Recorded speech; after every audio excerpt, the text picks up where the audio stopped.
2022년 12월 4일 주일 예배를 하나님께 올려드리겠습니다. 경복궁교에 오신 모든 지체님들 환영하고 예수님 이름으로 축복합니다. 우리 찬양을 하나님께 우리 일터에서 이렇게 예배를 드리고 비록 적은 장소지만 하나님께 주신 것을 찬양하며 우리 일터 선교사들이잖아요. 우리가 경찰로 부르심 받았지만 우리가 여기 선교사로 부르심 받았어요. 그래서 우리 예수 경찰들을 위해서 오늘 이제 말씀도 일터를 이렇게 사랑하는 우리를 보는데 찬양 496장 새벽부터 우리 힘차게 찬양하겠습니다. 새벽부터 우리 근무하시는 분들 496장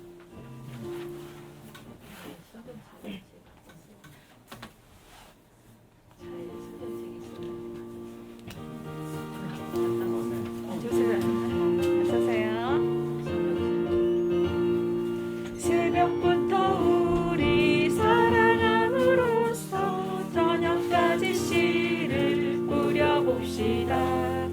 열매 차차 익어 혹시 거둘 때에 기쁨으로 너를 거두리로다.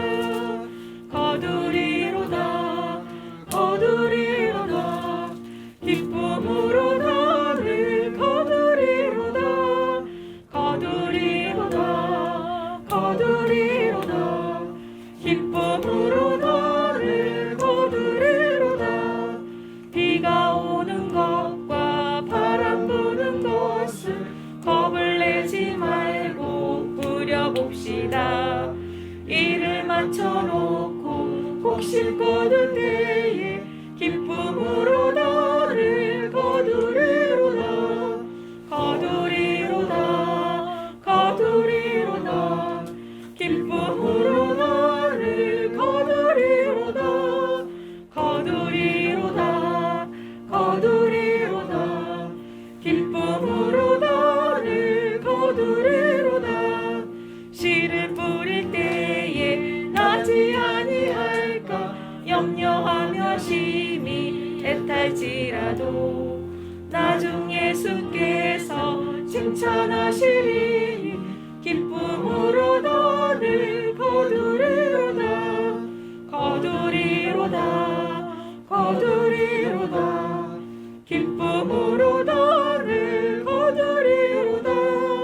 거두리로다. 거두리로다. 기쁨으로 너를 거두리로다. 아멘. 저희 경찰들은 새벽부터 저녁 밤샘까지 돌아가면서 나를 다스리죠. 정말 경찰 하나님께서 가장 사랑하는 이유가 이렇게 하나님하고 또 졸지도 않고 주무시지 않고 우리 보살피잖아요. 경찰도 마찬가지예요. 밤에도 근무하고 새벽도 근무하고 저녁에도 근무하고 국민들을 보호하잖아요. 그래서 하나님이 경찰들을 더 사랑한다고 믿습니다. 자, 우리 580장 삼천리 반도 금수강산. 우리 추우니까 손뼉 치면서 하나님께 영광 돌리겠습니다. 아멘.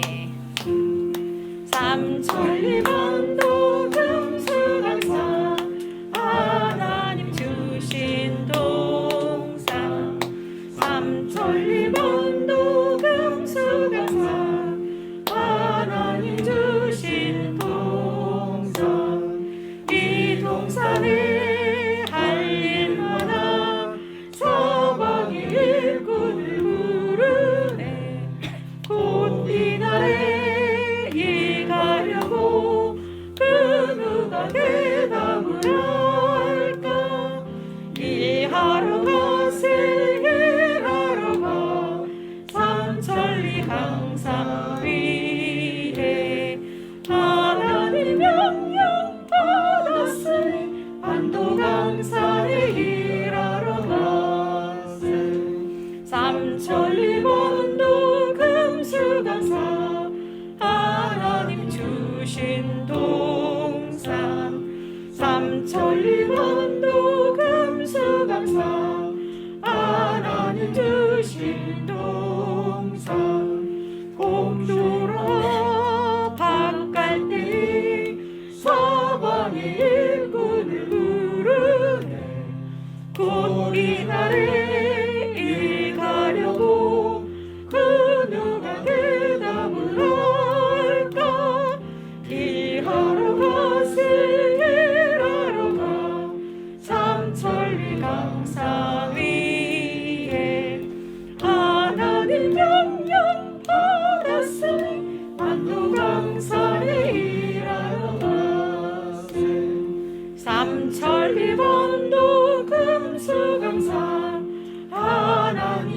주신 동산 삼천리만도 금수강산 하나님 주신 동산 곡식이가 거둘 때니 사방의 일꾼을 부르네 곧 이날에 일가려고 그 누가 대답을 할까 일하러 가세 일하러 가 삼천리 강산 위에 하나님 명령 받았으니 난도 강산에 일하러 가세. 아멘. 늘 말하지만 저희 경찰은 여러분들이 와서 승진하고 돈 벌어서 가족 먹이고 내가 집 사고 아들 키우고 이런 똑같이 세상 사람과 육신적인 일들을 하는 것 이외에 먼저 하나님께서 이곳에 경찰 선교사를 부르신 거예요. 그래서 이렇게 출근할 때 내가 힘들고 어려워도 하나님을 생각하고 하나님께 감사하고 그리고 나를 부르신 하나님께서 여기 경찰청 그러니까 202 경비단의 대사다. 크리스찬의 대사라고 생각하시고 여러분들이 캄보디아나 어디 저 아프리카 선교 못 가잖아요. 여기 직장이 선교지예요. 그런 마음으로 매일 출근하시고 근무하시면 내가 힘들고 어려워도 아 하나님 주신 나의 직임지다 이렇게 희망을 가지고 근무하시기 바랍니다. 우리 사도신경으로 우리 신앙 고백하시면서 하나님께 예배드리겠습니다. 전능하사 천지를 만드신 하나님 아버지를 내가 믿사오며 그 외아들 우리 주 예수 그리스도를 믿사오니 이는 성령으로 잉태하사 동정녀 마리아에게 나시고 본디오 빌라도에게 고난을 받으사 십자가에 못 박혀 죽으시고 장사한 지 사흘 만에 죽은 자 가운데서 다시 살아나시며 하늘에 오르사 전능하신 하나님 우편에 앉아 계시다가 저리로서 산자와 죽은 자를 심판하러 오시리라. 성령을 믿사오며 거룩한 공예와 성도가 주를 교통하는 것과 죄를 사하여 주시는 것과 몸이 다시 사는 것과 영원히 사는 것을 믿사옵나이다. 아멘. 우리 찬양 프린터 하신 거 하나님이 늘 명령하고 사람 찾으실 때 주님 내가 여기 있습니다. 이사야처럼 고백하는 찬양입니다.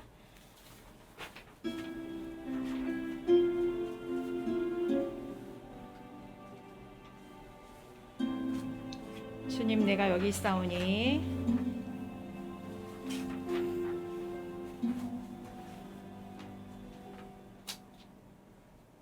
주님 내가 여기 있사오니 나를 보내소서. 나의 몸 주께 드리오니 주 받으옵소서. 주님 내가 여기 있사오니 나를 써주소서.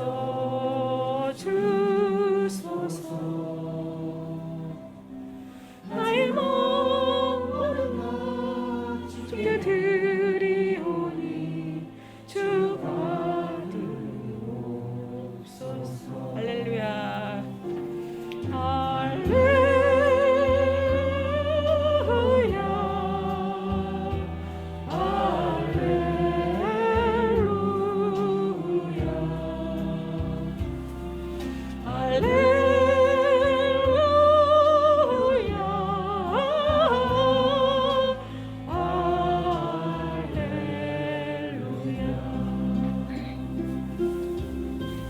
주님 그렇습니다.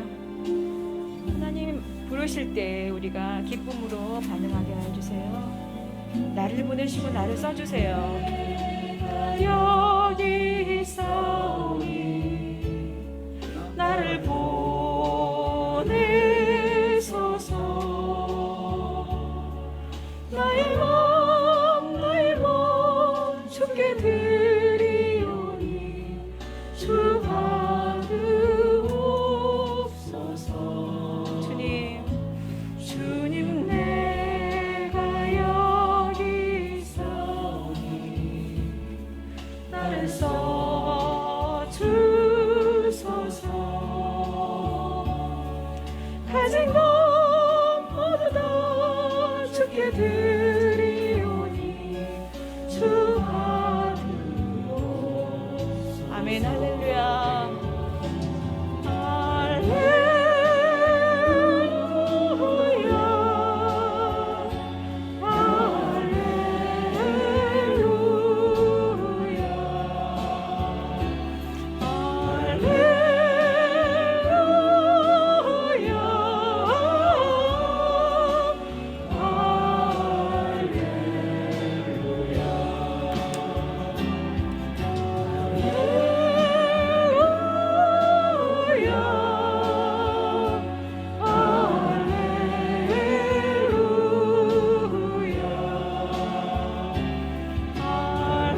우리 이 시간 이 찬양 한 번 더 하는데요.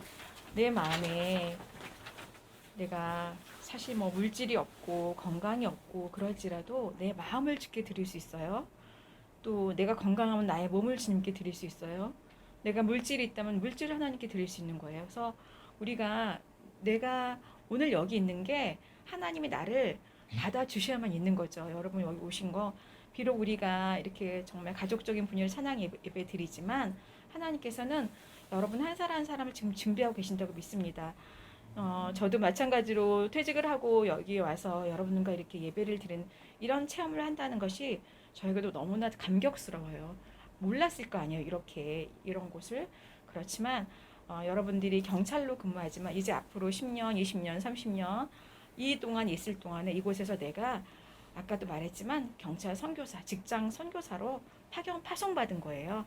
그래서 늘 내 주변에 믿지 않는 사람들, 나만 천국 가는 것이 아니라 영혼을 돌아보는 그 일에 한 명이라도 근무하면서 그를 통해서 예수를 내가 알게 하는 거, 나를 통해서 믿게 하는 이것이 우리의 목표입니다.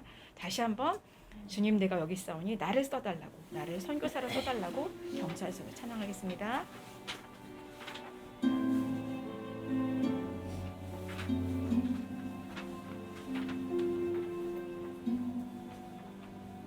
주님, 주님 내가 여기 있사오니 나를 보내소서. 나의 몸 주께 드리오니 주 받으옵소서.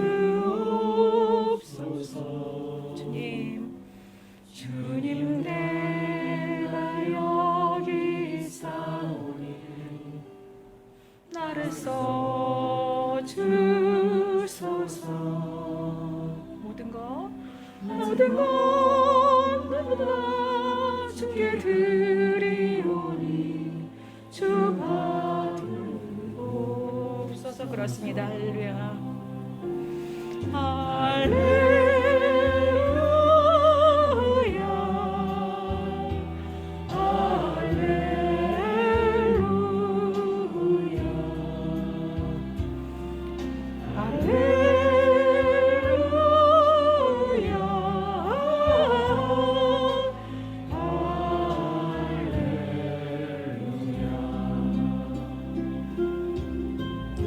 감사합니다.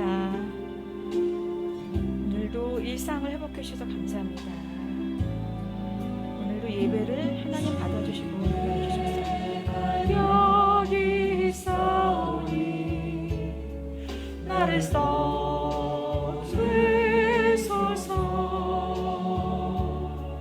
나의 몸 주께 드리오니 주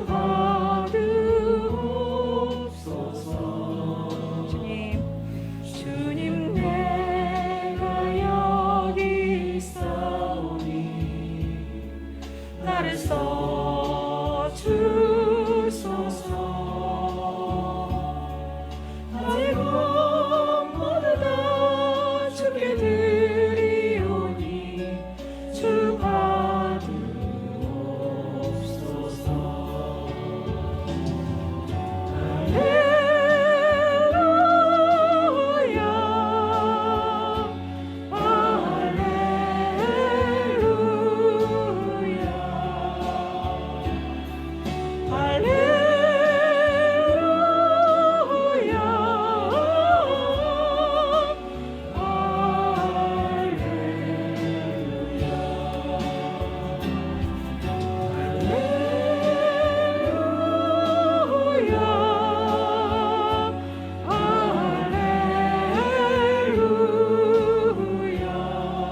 성시교동문 16편, 10편 28편입니다. 우리 찬송가를 없어가지고 다 같이 여호와여 내가 주께 부르짖으니 나의 반석이여 내게 길을 막지 마소서. 주께서 내게 전담하시며 내가 무덤에 내려가는 자와 같을까. 내가 주의 지성소를 향하여 나의 손을 들고 주께 부르짖을 때에 나의 간구하는 소리를 들으소서. 악인과 악을 행하는 자들과 함께 나를 끌어내지 마옵소서. 그들은 그 이웃에게 화평을 바라나 그들의 마음에는 악독이 있나이다. 그들은 여호와께서 행하신 일과 손으로 지으신 것을 생각하지 아니하므로 여호와께서 그들을 파괴하고 건설하지 아니하시리로다. 여호와를 찬송하며 내 간구하는 소리를 들으심이로다. 여호와는 나의 힘과 나의 방패시니 내 마음이 그를 의지하여 도움을 얻었도다. 여호와는 그들의 힘이시요 그의 기름 부음 받은 자의 구원의 요새시로다. 아멘. 오늘은 김영국 집사님 저희 위해서 대표 기도해 주시겠습니다. 네, 기도드리겠습니다. 사랑의 하나님, 오늘도 변함없이 주의를 지키게 하시고 주님께 예배드릴 수 있도록 허락해 주심을 감사드립니다. 매주 주께서 예배를 위한 초소를 예비하여 주시니 저희도 기쁨으로 주님을 찬양합니다. 하나님 아버지, 한 해의 마지막 12월 성탄을 준비하며 그리스도를 더욱 깊이 받아들이는 경복궁 교회가 될 수 있도록 성령께서 역사해 주시기를 원합니다. 예수께서 저희를 위해 오신 것을 너무나도 쉽게 잊고 일상을 살아가는 저희를 돌아봅니다. 순간순간 실수하거나 주님의 뜻을 벗어나더라도 성령을 통해 즉시 바로잡아 주시고 저희가 매일매일 성령의 세례 속에 회개하며 살아갈 수 있도록 아버지께서 저희를 붙들어 주시기를 기도드립니다. 은혜로우신 아버지 하나님, 내일 일을 걱정하지 말고 오로지 하나님 나라를 위한 의를 구하라 저희에게 말씀해 주셨습니다. 세상의 유익을 구하지 않고도 주 안에서 만족함을 얻게 하시고 경복궁 교회의 무너지지 않는 역사를 보며 아버지께서 저희의 삶을 에워싸는 은혜를 느낄 수 있는 감각을 열어주시고 펴주실 줄 믿습니다. 저희는 오직 삶의 풍파를 두려워 말고 걱정하지 않고 하나님 나라를 위해 기도하고 삶을 통한 예배를 드리게 해주셔서 혼란스럽고 힘들고 분열된 이 국가를 위해 합심하여 기도하고 경찰과 이공희 경비단을 위해 기도하고 교회를 위해 더욱 기도하게 하여 주시길 원합니다. 하나님께서 저희의 기도를 받으시고 하나님 나라를 이 땅에 이루어 가시는데 경복궁 교회의 성도 모두를 귀한 도구로 쓰실 것을 믿습니다. 저희 한 명 한 명을 각각 속한 가정과 직장과 공동체에서 모범이 되게 하시고 타인의 기감이 되게 복을 내려주사 저희를 통해 축복의 통로가 열리고 저희를 통해 전도의 역사가 일어나도록 주께서 붙들어 주시길 간절히 기도드립니다. 질병으로 고통받는 성도와 가족들을 주께서 돌봐 주시기 기도드립니다. 하나님의 각별한 치유와 위안을 주시고 그 과정에서 주님을 더 깊게 알아가는 성령의 역사가 일어나도록 하여 주시길 원합니다. 예배를 주관하시는 목사님과 전도사님 그리고 회장님을 또한 특별히 더 보호해 주시고 복을 주사 그 이외의 지혜와 언변을 부어주셔서 이제 싹을 틔운 이 교회가 풍성히 열매를 맺어가는데 부족함이 없도록 하여 주시길 기도드립니다. 예배를 통해 주께서 홀로 영광 받으시오며 예수님의 이름으로 기도드립니다. 아멘. 우리 다 같이 인사합시다. 주 안에서 사랑합니다. 사랑합니다. 자, 우리가 예배가 매일 이렇게 초서가 바뀌어서 우리가 초대교회에 이렇게 그냥 그 노상에서 드리는 그런 기분으로 여러분들이 세월이 지나고 나면은 이것이 엄청나게 여러분의 삶 현장 가운데 속에서 참으로 추억이 될 겁니다. 지금은 좀 고통스럽고 힘든 것 같지만 또 오늘 우리가 임수성 형제님 또 이렇게 여러 가지 아픈 가운데 속에서 오늘 또 이렇게 나와서 함께 예배 드리게 된 걸 감사하고 우리가 이런 가정을 통해서 하나님은 이런 가정 속에서도 우리의 기도를 쉬지 않고 역사하고 주관하시는 하나님이라는 사실을 믿고 나가는 우리가 됐으면 좋겠고요. 제가 또 금요일 날 그 조현배 그 전 청장하고 통화를 했어요.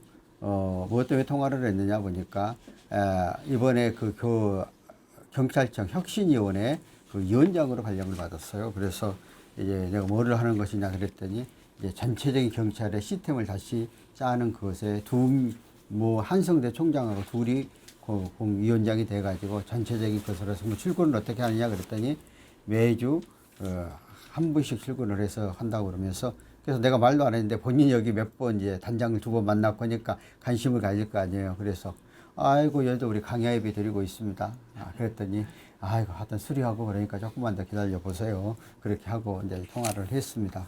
모르겠어. 하나님은 더 선한 것으로 더 나는 것도 어떻게 하려고 이렇게 하고 있는지 모르는데 이런 과정 속에서 우리가 잘하고 낭망하지 않고 더 열심히 기도하면 하면 선한 것을 줄 것 같고 또 이번에 우리가 추수감사절을 하지 않았어요. 이번 성탄절에는 좀 좋은 것으로 대대적으로 좀 하고 또 우리도 재정이 있지만은 또 교경도 있다면 돈 모아놓은 거 있으니까 이번에 이제 16일날 교경 회의를 하니까 그날 가서 그 자금 다이로 넘겨주라고 해가지고 해서 아마 이번에는 한번 좀 풍성하게 또 성대하게 해서 좀 관계자를 초청해갖고 가지고 전달식도 하고 이렇게 한번 진행을 해가면서 우리 교회가 계속해서 살아있고 역사하고 한다는 것들을 한번 대외적으로 보여주는 그런 필요성도 있게 아닌가 하는 생각을 갖고 그렇게 진행하도록 하겠습니다.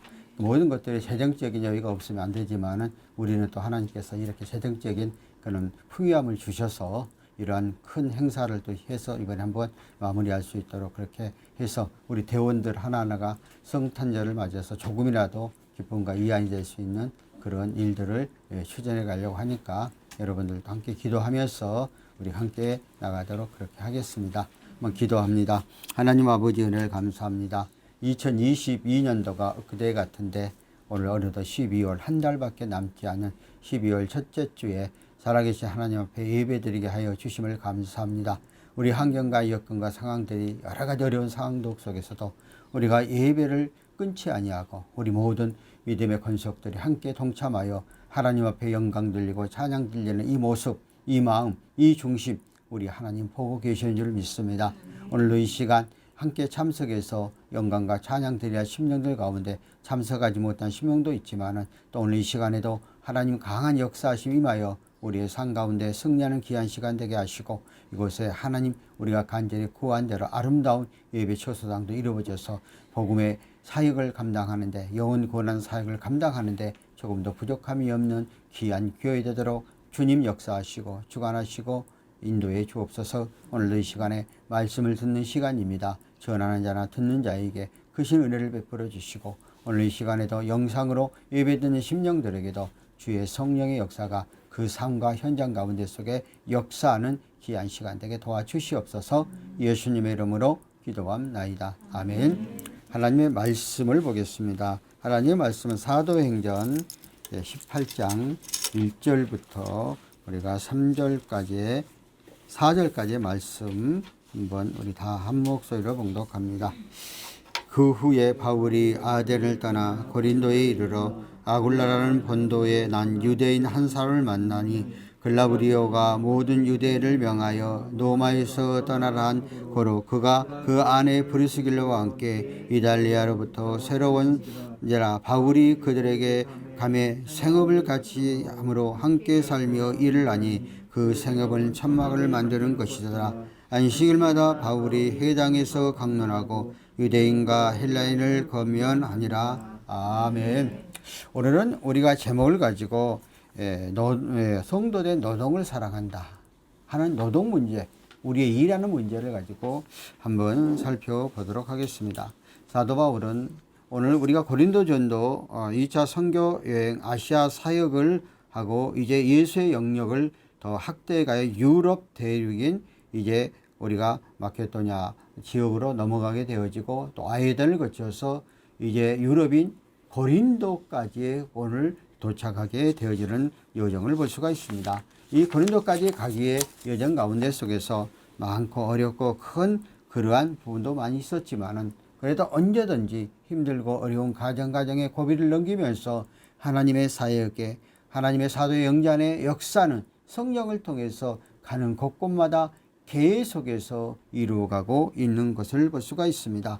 오늘 본문 1절에 보면은 이제 바울이 에덴을 떠나 고린도에 이르러 하고 말씀하고 있는 것을 볼 수가 있습니다. 그들이 이제 우리가 앞주에서 말했지만 에덴 지역은 굉장히 철학적으로 학문적으로 또 학파적으로 해서 굉장히 종교성이 강한 그러한 곳이었었어요. 그래서 복음의 말씀을 전하게 되는데 받아들이는 사람도 있었지만은 반대하는 무리들도 많이 있었어요. 그래서 복음의 그것에서 이제 다 때가 이름에 다시 이제 고린도 지역으로 와서 바울의 복음의 말씀을 전하는데 고린도 역시 최악의 그때 당시에 산업도시로서 또 무역도시로서 무역이 있고 산업이 발달되면 당연히 제약이 만연된 그런 도시 가운데 한 곳에 그들이 와서 주 예수 그리스도의 복음을 전하게 되었던, 특별히 이 고린도에 있던 그러한 사람들은 복음에 대해서 많이 알고 있는 사람도 많이 있었어요. 그런데 그들이 예수 그리스도를 알고 하나님의 말씀대로 생활해 가야 하는데도 불구하고 교회의 순수성 갖고 믿는 게 아니라 많이 변질되어지는 사상, 그러니까 하나님의 말씀 속에서 자기의 믿음으로 가버리는 이러한 사상이 물들어 있는 그러한 고린도 지역이었습니다. 그때 도착한 사도 바울은 가장 먼저 이제 이곳에서 어떻게 복음을 전할까 얼마나 많은 걱정과 근심을 했겠어요. 한 그때 당시에 60만이 모이는 도시였으면 대단한 도시 아니에요. 그런데 그 가운데 그 환경과 여건과 상황을 보면서 이제 때로는 본인 나름대로 여러 가지의 생각, 또 하나님 앞에 기도도 하면서 또 어떻게 이곳에 복음의 사역을 증거해야 하는가 하는 그런 고민 가운데 속에 놓여 있을 때에 그 하나님께서 특별히 오늘 본문 가운데 속에서 보니까 뭐를 해줬냐. 거기에 이제 2절에 볼까요? 아굴라라는 본도에서 난 유대인 한 사람을 만나니 글로디아이가 모든 유대인들을 명하여 노마에서 떠나라 한 거로 그가 아내 브리스길라와 함께 이달리아로부터 온지라. 바울이 그들의 감에. 자, 여기에 유대인 가운데 속에서 아굴라 브리스길라, 우리 성경에 수없이 많이 나와요. 거기에서 믿음의 동역자를 만나게 되어졌다는 것입니다. 유대인들이 그 글로디아 때에 아예 그 예루살렘에서 그들 디아스포라라고 그래요. 유대 땅에 유대인들을 머무르지 못하게 하고 세계로 다 흩어버렸죠. 그래서 유대인들은 세계 방방곡곡에 흩어지게 되어졌죠. 그리고 가는 곳곳마다 유대인들은 하나님의 말씀의 줄을 놓치지 아니하고 늘 회당을 세우고 그것에서 하나님 말씀 가운데 속에서 뜻대로 살려고 하는 그런 무리들이 엄청 많았죠. 그러니까 세계의 0.2%가 유대인이라고 그럽니다. 실제적으로 1,500만 밖에 되지 않는데요. 그런데도 불구하고 세계의 경제를 30% 이상의 경제 사회적을 지배하고 있고 노벨상도 가장 많이 타는 것이 바로 유대인들이에요. 근데 유대인들이 어떻게 하나님께서 2000년 전에 그 모든 것들을 다 흩어져 버렸게 만들었는데, 로마가 예루살렘에 도착하여 티도 장군에 의해서 예루살렘의 성전에 돌 하나까지 다 허물어 버리고 살지 못하도록 다 흩어져 버리고, 그랬는데도 불구하고 그 흩어진 민족들이 가는 곳곳마다 유대의 그 하나님의 말씀 속에서 의제가고 하나님의 올리도 삶을 걸어가고 그것이 계속 정파해 오늘날까지도 세계의 모든 것들을 경제사회 정치적으로 지배하는 그런 민족으로 변화되지 않아. 그런데 오늘 이 고린도 지역에 생각지도 않는 유대인인데도 불구하고 노마이가 흩어지게 만들었을 때 고린도까지 왔던 이 부분은 유대교가 아니라 예수 그리스도를 알고 하나님을 믿는 그러한 사람이 그곳에 있었다는 거예요. 우리의 생각과 우리의 사고는 내 생각과 내 사고도 뭘 하면 될 것 같지 않는데, 하나님께서 역사하시는 것은 우리의 생각과 우리의 사고를 초월합니다. 우리는 우리의 삶 현장 가운데 속에서도 이러한 일들은 엄청나게 많아요. 어느 오지나 도대체 내 생각으로는 아무 복음의 씨앗이 없을 것 같은 그런 곳에 때로는 하나님께서 우리를 파송하고 가라고 올 때가 있어요. 그럼 많은 사람들은 인간적인 생각으로 거기 가서 어떻게 할까 하고 생각을 하거든요. 그런데 하나님께서 직접 나에게 그 내 말을 주셔서 확신을 주고 그것이 내가 선교 지역이라고 맡겨줬으면 환경과 역경과 상황을 보지 않고 가면은 반드시 그곳에 하나님의 놀라운 계획과 섭리와 역사심이 임했다 하는 것을 볼 수가 있습니다. 우리는 성경 가운데 속에서도요, 하나님께서 선지자에게 어디로 가라 그랬더니 아이고 나는 못 가겠다고 뻗치지 않습니까? 하나님 한라가 역경 가운데 속에서 요나서에 나오는 얘기입니다.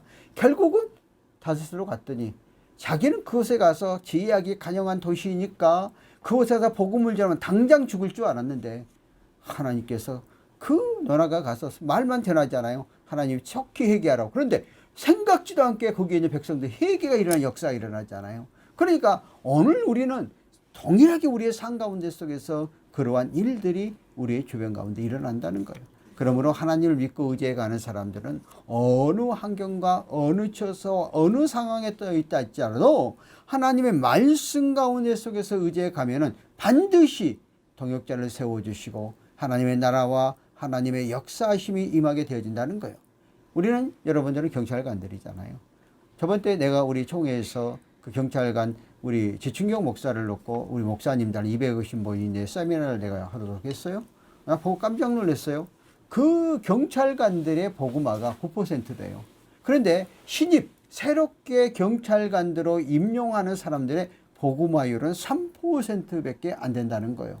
야, 그러면은 이거는 완전 우리나라가 전반적으로 그 한 15%, 17% 정도가 예수를 믿는 사람이에요. 군대 같은 경우에는 거저 한 20% 정도가 예수를 믿는 사람들이. 그래서 군대에는 대대마다 다 교회가 있단 말이에요. 그런데 경찰관들은 이렇게 복음화율이 적은 이런 가운데 속에서 여러분이 그 가운데 특별히 10% 안 되는 그 가운데 속에서 예수 그리스도를 믿고 하나님의 자녀가 되었고 하나님의 거룩의 백성이 되었다는 사실 앞에 여러분들이 앞으로의 그 예수 믿는 그 복음을 가지고 어떤 기회와 어떤 상 가운데 속에서 나가게 되면 반드시 중요한 사람들을 붙여준다는 것이죠.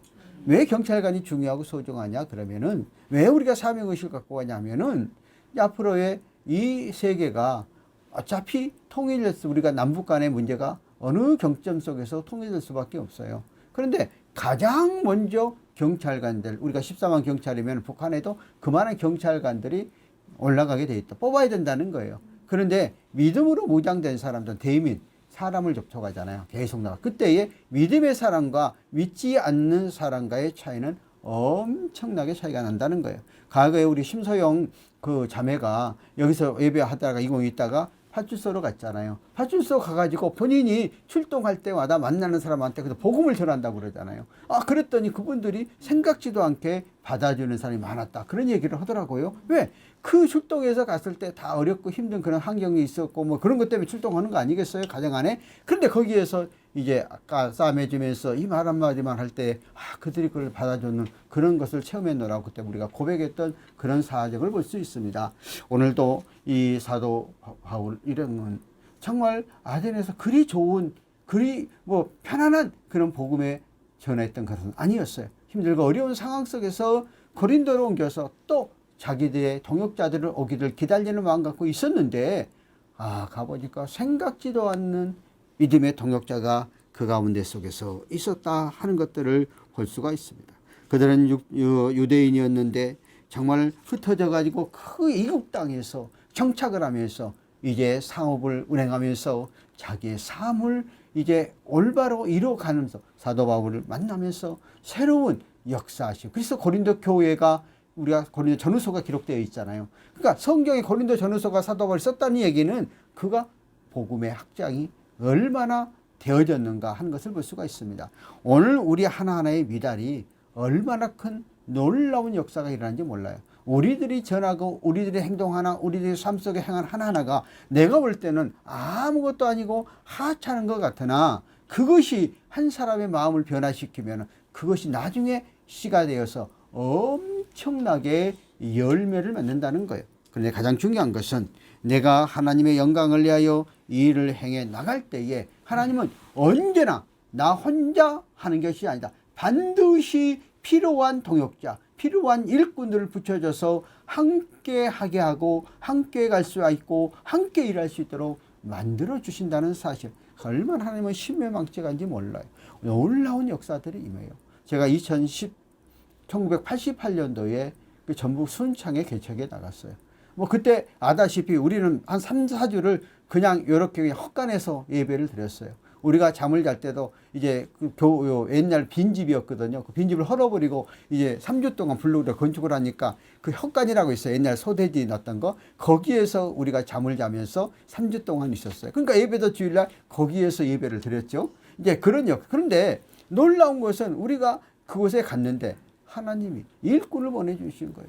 맨 처음에는 그 한 집사님을 보내줘서 한 2년 동안 하시다가 이제 그분이 이제 서울로 올라왔어요. 그러고 나니까 그 지금도 가면 팔덕면이라는 데가 있는데 임마누엘 슈퍼라고 하는 데인데 그 면사무소에 있는 교회하고 또 문제가 생겨가지고 그 집사님 부부가 우리 교회로 오게 되었어요. 근데 집사님 부부가 우리가 부인은 슈퍼를 하고 남편은 신업 상무였어요. 그런데 그분이 그때 당시에 차가 기할 때인데 그 봉고차를 갖고 있었어요. 그러니까 봉고차를 갖고 있어가지고 또 열심으로 전 마을을 돌면서 주일학교 학생들을 전부 실어 오는 거예요. 그러다 보니까 그 조그만 시골교회가 주일학생이 50명이 가까이 모였는데 주일학교 선생들이 없잖아요. 그러니까 그때 중학교 2학년, 3학년들을 서울에서 그 이제 여름 성경학교 할 때에 그 우리가 강습해야잖아요. 불러와가지고 여기서 이제 같이 여름 성경학교를 하면서 율동을 가리키고 찬양을 가리키고 했어요. 그런데 그들에게 그래서 교사를 맡겼어요. 야, 중학교 2학년, 3학년인데요. 나도 깜짝 놀랐어요. 그들이 예의들을 가르치는데요. 일반 나이 많은 교사보다 더 잘해요. 더 잘해. 정말 그때서 폭발적으로 역사를 했죠. 그리고 나서 이제 아이스크림을 주는데 이게 그때 내가 그때 야, 은행한 사람들은 참 꼬잖아. 딱 숫자 씌워갖고 가가지고 딱 우리 거까지 딱 맞춰갖고 아이스크림 갖고 왔고 하나씩을 딱 나눠줘요. 뭐 더도 갖고 오지도 않아. 야, 그 재정을 맡겼는데 재정에 이런 오원까지도 따져요. 와, 그래가지고 제가 그런데도 어떻든 나는 지금도 고맙게 생각하는 거는 그때 차가 없는 시절에 그렇게 차를 해가지고 얘들을 불려서 그 동역자로 만들어져가지고 하나님 오시는 거예요. 그 나는 그냥 설교만 하면 되는 거예요. 다 붙여주고 애들 찬양 잘하는 사람 있고 또 반주자 그때는 풍금을 갖다 놨어. 풍금. 왜냐하면 근데 피아노도 살 돈 없어갖고 풍금 갖다 놓지. 사실 좀 풍금이 좀 시골께는 좀 어울려요. 그 풍금도 그 집에 있던 거를 갖다 놔가지고 성도가 기증을 하고 반주자 하신 분이 기증해서 갖다 놓고 치는데 그렇게 해가지고 하는데도 불구하고 엄청나게 일들이 잘 되어 가는 거예요. 야, 그래서 하나님 또 그러고 나서 이제 얼마 있지 않아 가지고 이제 우리가 그때는 내가 건축이고 뭐가 아무것도 모르니까 그냥 벽돌 쌓아놓고 위에 천장에 스트랩을도 안 넣고 오니까 겨울 되면 얼마나 추운지를 몰라요. 그리고 우리가 30평인데 요만해 막아가지고 거기서 우리가 살았어요. 그러니까 이게 꼴이 아니죠. 그러니까 순창이 읍내에서 어떤 거기도 또 교회가 사건이 생겼어. 사건이 생기면 나 우리 교회로 오는 거야.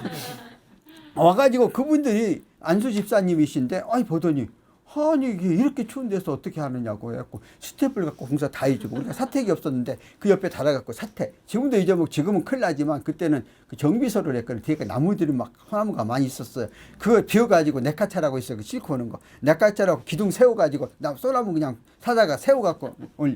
지금은 큰일 나죠. 그때 당시 그게 가능했어요. 그래가지고 그분들이 1년 동안 와서 해주는 거예요. 근데 나는 아버지 뻘 되잖아요. 그런데 전도사실인데 하나님의 종이라고요. 한 달에 한 번씩을요. 뭐 지금은 그렇게 대접하는 데도 없어요. 집에서 상을 쫙 차려고 상이 휘어지도록 있잖아요.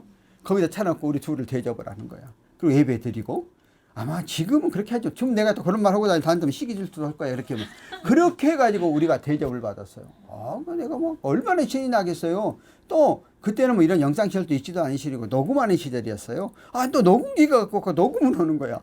그래서 나는 또 엄청 겁먹죠. 왜냐면은 처음 하는데 이거 뭐 녹음까지 하니까 내가 얼마나 겁먹을 거예요. 그런데 뭐 전도사님 설교가 뭐 신선하다. 지금 신선할 것도 하나도 없는데 그분들이 받을 때는 그렇게 해주는 거예요.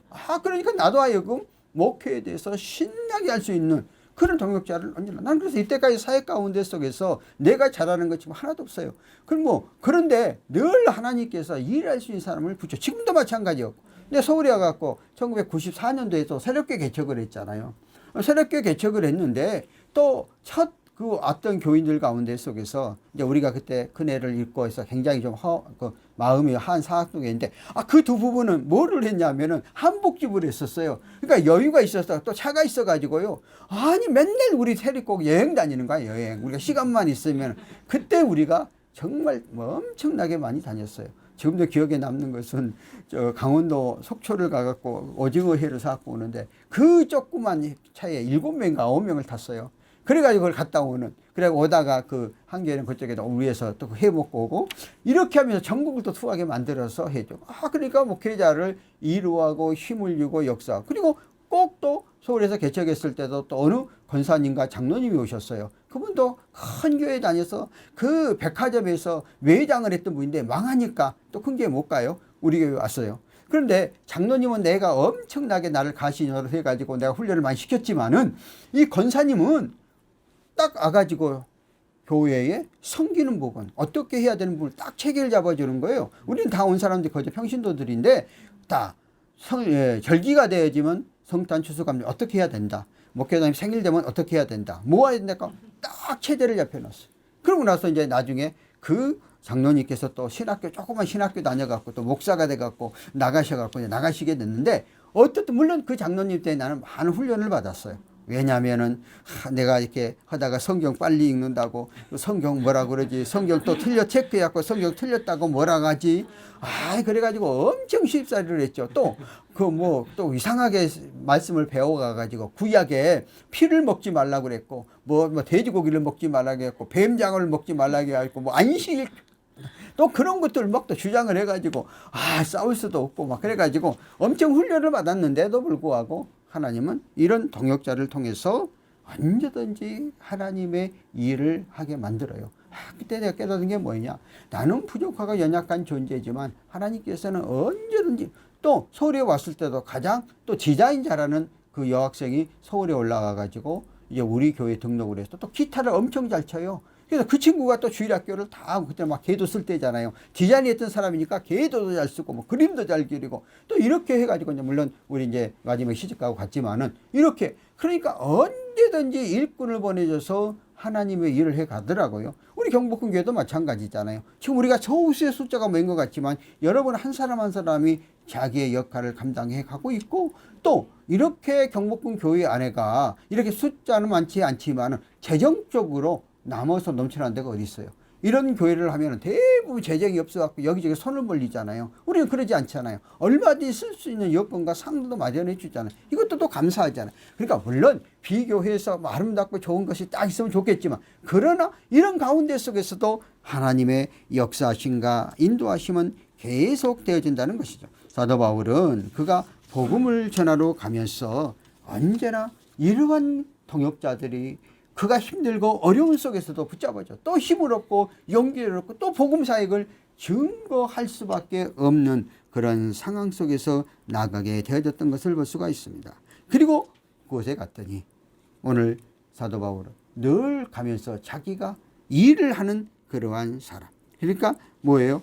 그 만드는 일, 다시 말해서 그 일 여러 가지 그냥 가지고 이렇게 천막을 만드는 그런 일을 했던 사람이잖아요. 근데 그 가운데 브루스가 아굴라 부부도 그런 사업을 했어요. 그러니까 함께 자비량으로 노력을 하면서 또 해나가는 그런 모습을 볼 수가 있습니다.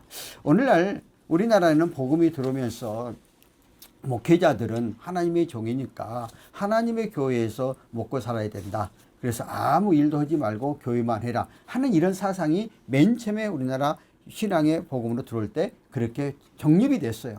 그런데 지금에 와가지고는 상황들이 엄청 바뀌어졌잖아요. 우리는 6일 동안 일하고 하루 안식을 그렇게 지키라고 그랬는데 지금은 사회 흐름이 6일 동안 일을도 하자. 5일밖에 일하고 이틀을 쉬게 되는 이런 시스템 속에서 또 요즘은 과거에 우리가 목사님들이 그렇게 세상의 일을 갖지 않고 오직 하나님 일을 할 수 있었던 것은 그는 그때 성도의 삶들이 힘들고 어려우니까 그곳에 가서 위로해주고 힘을 주고 또 기도해주고 하면서 함께 그들의 삶을 보따주는 그런 역할에 목회자의 일이 있었어요.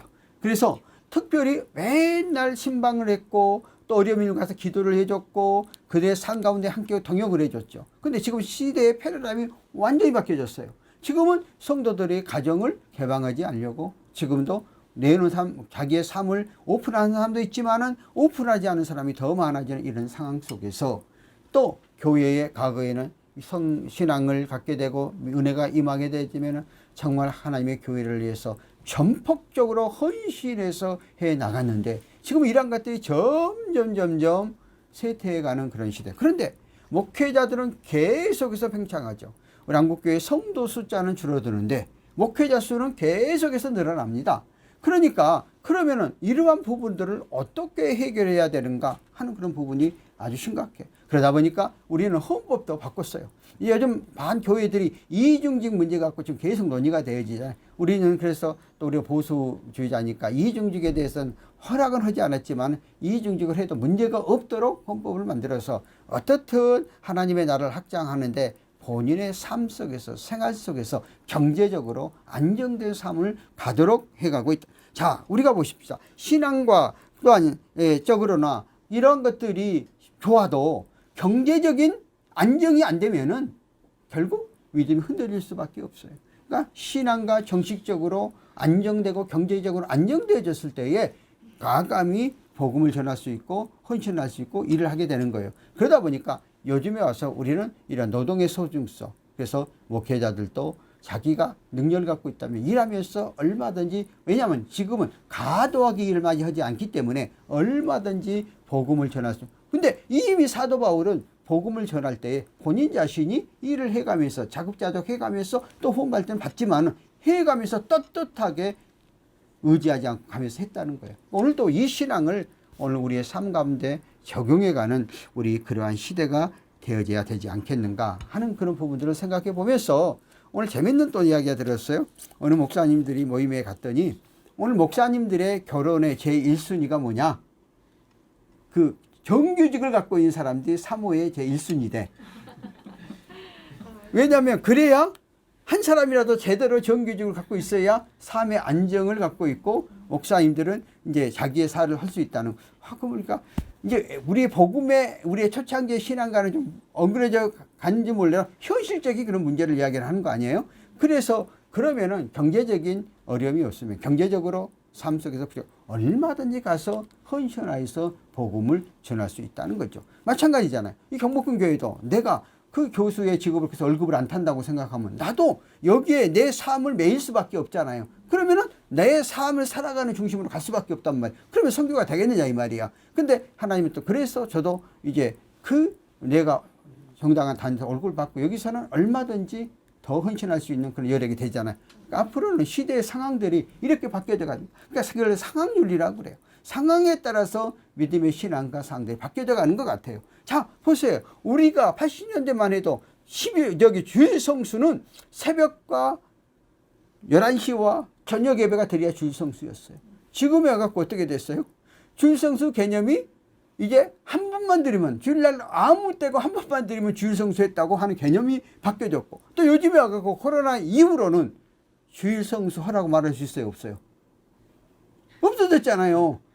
그래서 혼인들이 이거 교회 안 나오냐, 오늘 나 인터넷에서 예배 드렸습니다 할 말이 없는 거잖아요. 그러니까 이렇게 상황과 여건들이 변해버렸어요. 그런다 할지라도 우리의 믿음과 신앙은 철저히 지켜져야 한다. 그리고 우리가 스스로가 내가 자급자족. 성경 가운데 속에서는 대사로니가 4장 11절 12절은 또 너희에게 명한 것 같이 조용히 자기 일을 하고 너희 손으로 일하기를 힘쓰라. 이는 외인에 대하여 단정히 행하고 또한 아무 공평함 없게 하려 함이라. 그러니까 우리는 맨손으로 가만 할만 쳐다보면 안 된다는 거예요. 환경 여건에 상관따라서 내가 주어진 열심히 일을 해서 또 하나님이 내가 일을 안 해도 되는 여건을 주면 안 해도 돼요. 그런데 일할 수 있는 여건이 된다고 하면 일을 해야 되는 거예요. 우리도요, 제가 서울에서 개척교회를 하면서 잘 나갈 때는 잘 나갔어요. 근데 중간에 2번 교회를 엎은 적이 있어요. 그러니까 굉장히 어려워졌을 때요. 그러니까 우리 집사람이 잠깐 일을 좀 나간 적도 있었어요. 왜? 어떻든 우리가 그냥 누구한테 의지하고 의탁하는 게 아니라 그 상황 속에 할 수 있는 일이면 해 나갈 수 있도록 해 가는 거거든. 그랬을 때 하나님은 그 모습, 어느 분들은 대화를 하다 보면 하나님의 종들은 이러지 못. 그냥 아무것도 없는데 그냥 쳐다만 보고 있는 거야. 너무 안타까운 거야.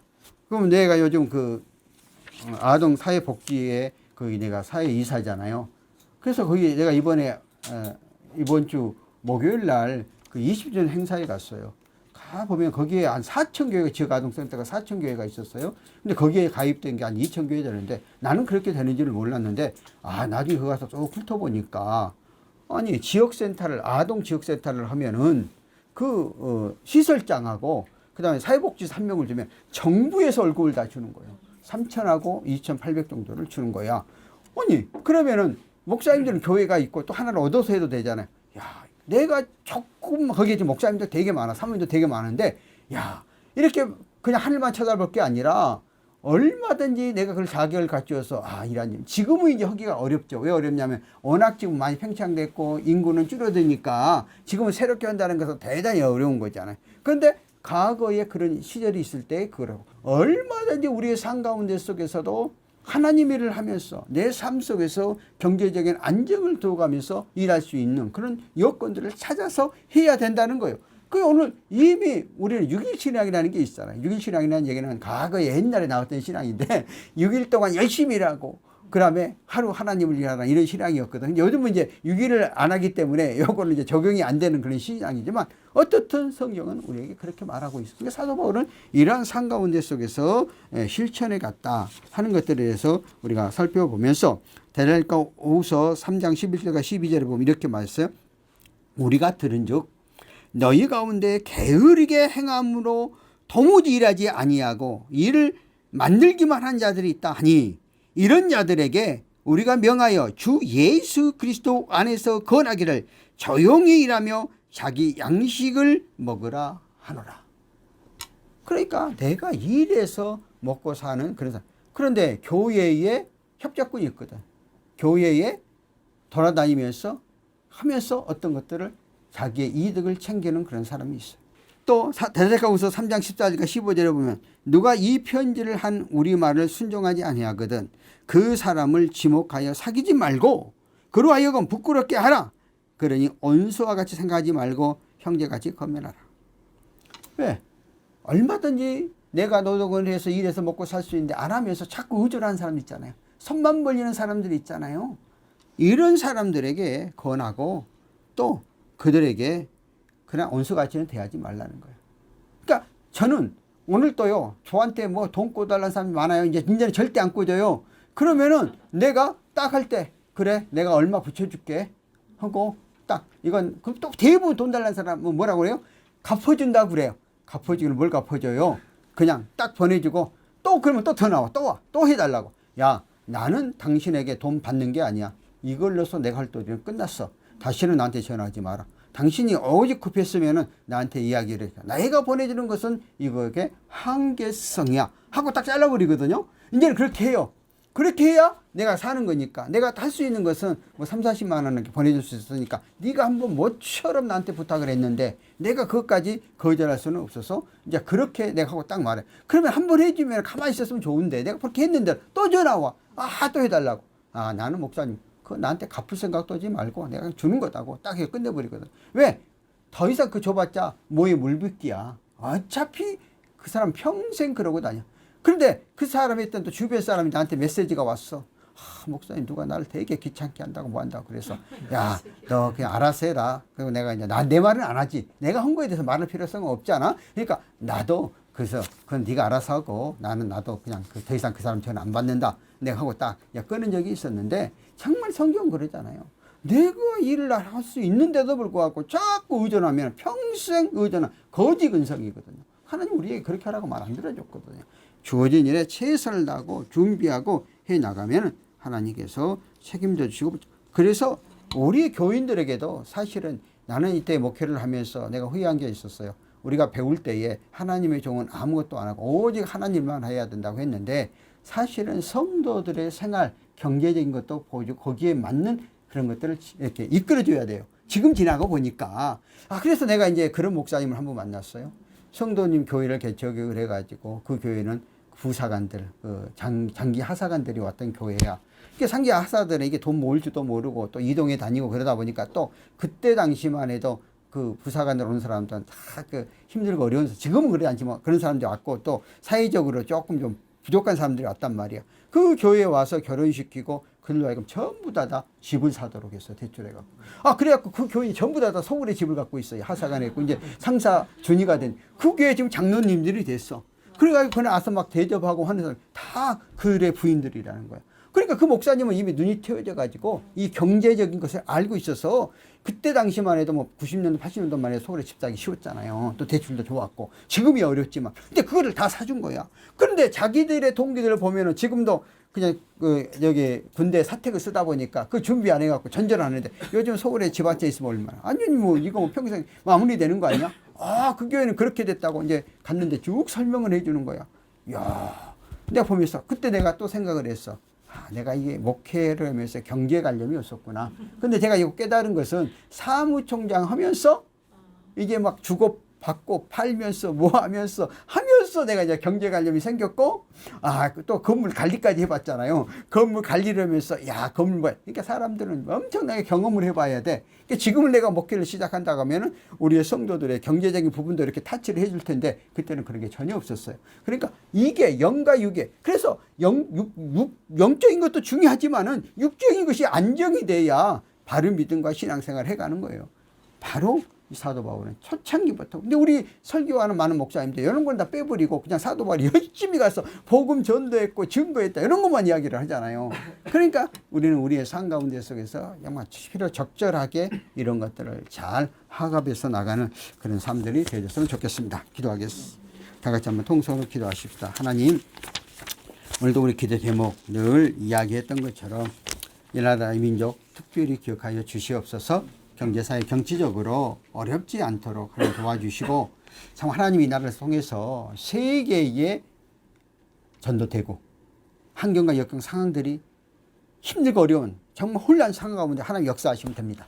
두 번째는 시사만 경찰관들이 여러 가지 힘들고 어렵고 또 자기의 정체성을 잃을 수 있는 이 시대, 하나님 이번 계기를 통해서 새롭게 더 나은 그런 정체성을 회복하게 해달라. 그리고 특별히 이런 제도 개선, 이런 부분에 대해서 또 믿음의 사람이 들어갔으니까 이런 제도 개선이 잘 되어져서 경찰관 힘과 용기를 갖고 나갈 수 있도록 해달라고. 세 번째는 우리 요경비단, 우리 지역에 있는 직원들, 또 우리 하나님 예비 처소, 또 우리 각자 믿음, 또 특별히 환자들을 위해서, 또 새롭게 시험을 보는 사람들을 위해서 간절히 한번 기도하십시다. 살아계신 하나님 아버지, 은혜를 감사합니다.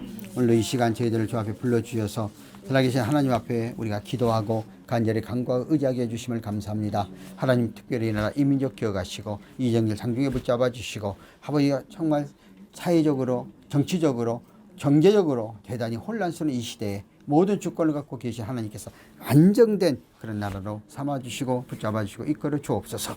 우리 주여 간절히 간구하기는 14만 경찰관들 기억하여 주시고 그들에게 새로 힘과 용기와 주의 복음들이 들어가 정말 대민들과 함께 접할 때 하나님 나라를 확장시킬 수 있는, 또 증거할 수 있는 우리 삶들이 먼저 선교사로서의 자부심과 긍지를 가질 수 있는 그런 마음들을 허락해 주시옵소서.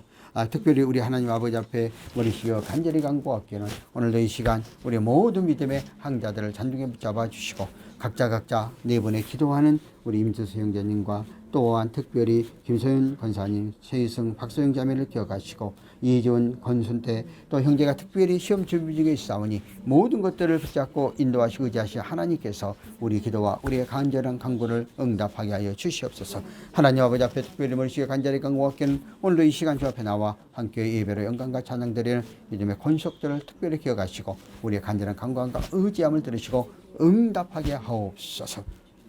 제가 기도하겠습니다. 살아계신 하나님 아버지, 은혜를 감사합니다. 오늘도 복된 날 허락하게 해주시고 오늘 노동에 대한 문제를 가지고 우리의 삶 가운데 속에서 내가 하나님이 주어진 능력 가운데 최선의 이 땅에서 땀을 흘려 우리의 경제적인 안정을 이루고 그것을 통해서 하나님 영광, 하나님 나라 확장하는 데 쓰임받아야지는 우리 모두 도구가 되게 하여 주시옵소서. 특별히 머릿속에 간절히 간구하기는 우리 임대수 형제님 특별히 기억하여 주옵소서. 우리가 수술 중에 또 오늘 또 교회를 나와서 함께 예배로 영광 드립니다.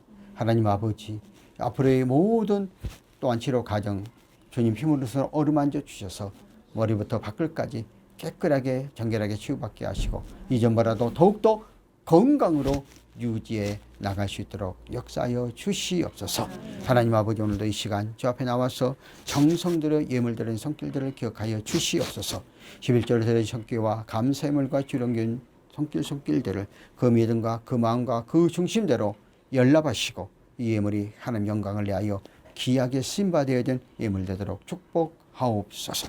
지금은 우리 주 예수 그리스도의 은혜와 하나님 아버지의 사랑과 성령님의 교통 내저 충만하심이 이 나라 이민족 교회와 특별히 14만 경찰관들 머리회와 202 경비단 오늘 이 시간 주 앞에 나와 함께 예배를 응가가 찬양드리는 믿음의 권속들 머리머리 위에 지금으로부터 영원토록 함께 계실지어다. 아멘.